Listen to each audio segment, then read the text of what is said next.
Houston will improve to 2-0 in the American behind a remarkable performance by Gray, and Fran Dunphy will have to sit at 199 wins at Temple. Tim Welsh will be joined by Kelvin Sampson on the other side as Temple loses its first game of the conference.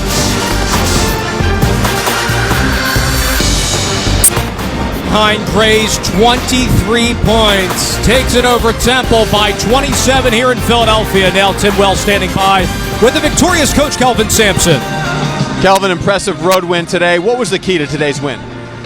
I think getting contributions from a lot of people, and as simple as it sounds, Timmy, just stepping our game up.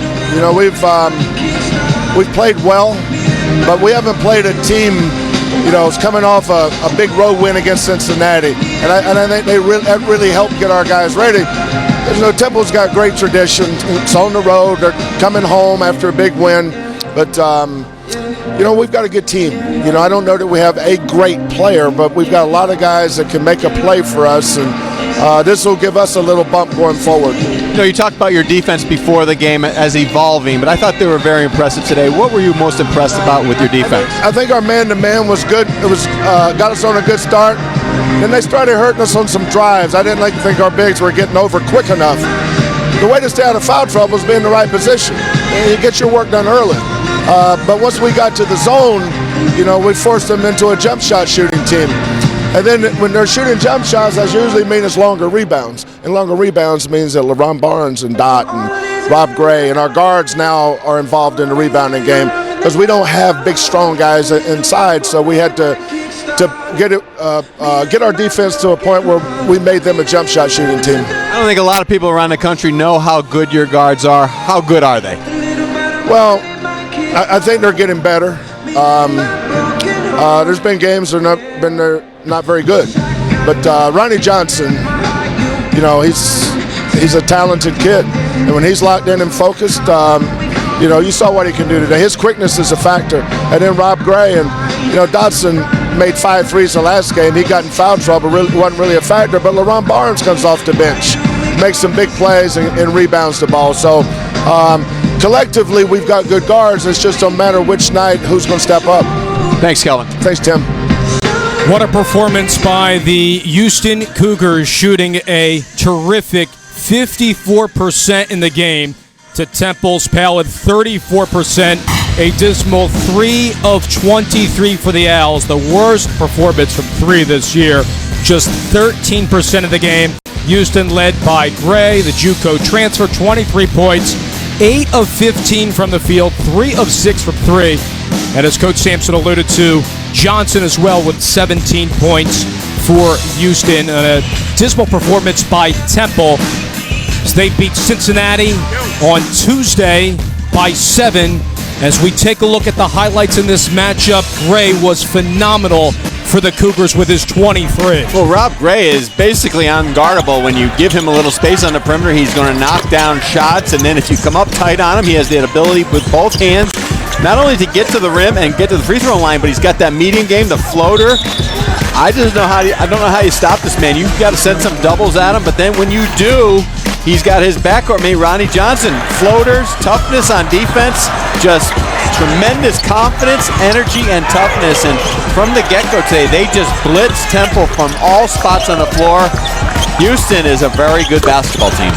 How much did this 3-2 zone by Houston on the defensive end play in this matchup here against Temple? Well, it did. I think Temple lost a little heart early because they didn't knock down shots. They're coming off a 10 for 22 performance against Cincinnati from the three-point line. And then today, immediately Houston got up in them. They weren't going to give them the open threes. And, Temple didn't find another way to score. And then when Houston started running the ball the other end of the floor, Temple lost a little heart, to be honest with you. And then those guards, they just built their confidence as the game waned. And they're tough. If you give them confidence early, Houston's guards are going to burn you. They've got some good wins this year, and they can do one thing. They can score, and Kelvin Sampson gives them the green light, and they have the ability to finish. A lot of folks wonder why Temple takes so many threes. We asked that question to Fran Dunphy yesterday, and he said, hey, that's the personnel that I have with this squad. We have terrific outside shooters. They just didn't fall today. They didn't, but a lot of them were contested. So, Temple has to have a little bit more balance to their games. But listen, Temple is a good, solid team. Fran Dunphy will figure out what they need to do to cure this, and today's just one game, and the threes just were not going down.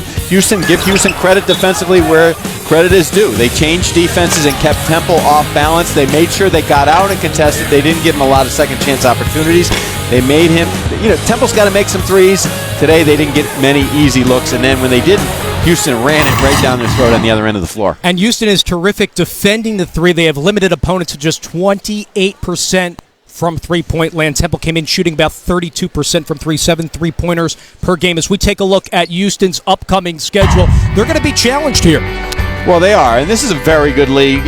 Going on the road and winning 2 games right out of the gate. When you look at, we're sitting there in the summertime, you say, oh my goodness, I got to go 3 out of my first 4 league games on the road, and coming off a year where really you just struggled to win anything, and now all of a sudden you're 2-0 out of the gates. You're gaining confidence that you can go on the road and play with pretty much anybody, and especially if you got guards like Gray and Johnson out there on the floor, you can really build around them. And I think the thing that Houston's doing now, they figured out the rotations on the perimeter. Pollard's very good. Dodson's good along with the guards.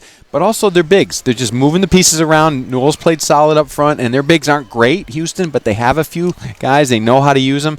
He can use his length. He can change defenses and put pressure on the perimeter with those guards to press a little bit and use the shot blockers that he has in the back. They don't have a lot of beef, but they do have some length and quickness. Temple in the preseason, Paul, is slated to finish 6th. Houston 7. They look like the surprise team so far. What are you looking forward to in the American Conference this season? Well, you need a few weeks for everything to play out. I mean, Cincinnati gets beat, but right out of the gate, Daniel Hamilton looks like a special player at UConn, along with Nick Moore down at SMU. And the top team right now, SMU, obviously no one's nicked them yet, and that's what they're shooting for. They're trying to get an undefeated season because of the fact they can't play in the postseason. I like Memphis's potential. I think Shaq Goodwin is finally back where he was a couple years ago up front, and then Tulsa and Cincinnati, one of them will be 0-2 tonight, and that's not a good feeling because both of them thought that they could go to the NCAA tournament. I think they both still can, but even if they lose today, one of the 2 will lose, but they need to get going and play more consistently. And coincidentally, Tim, Tulsa and Cincinnati will play today as we take a look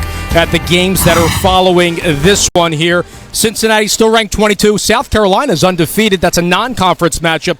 UCF at the bottom of the American against ECU. And then SMU will battle USF. It's Houston winning it by 27 over the Temple Owls. They start play 2-0 against the Temple Owls here. Well, Kelvin Sampson in year 2 has put his mark on this program early. 12-2 on the season and headed towards a very good year. There's no question about it. They are for real. People are going to have to be worried about Houston all season long. And if you're Temple, how do you move forward in this situation? Well, they've got to get better play from their veterans. I mean, you've got Josh Brown, Quentin DeCozy, Jalen Bond. They're all veteran players. Devin Coleman, they've been around college basketball for a while. Today, they didn't come out with the energy they needed to for their second conference game and their opener at home. So, Fran Dunphy, I'm sure he's been around a long time, will cure that quickly. Terrific offensive output for the Cougars. They improved to 2-0. Temple falls to 1-1 in conference play. For Tim Welsh and our entire ESPN crew in Philly, this is Dave Leno saying so long from the Liacouras Center. Happy New Year, everyone.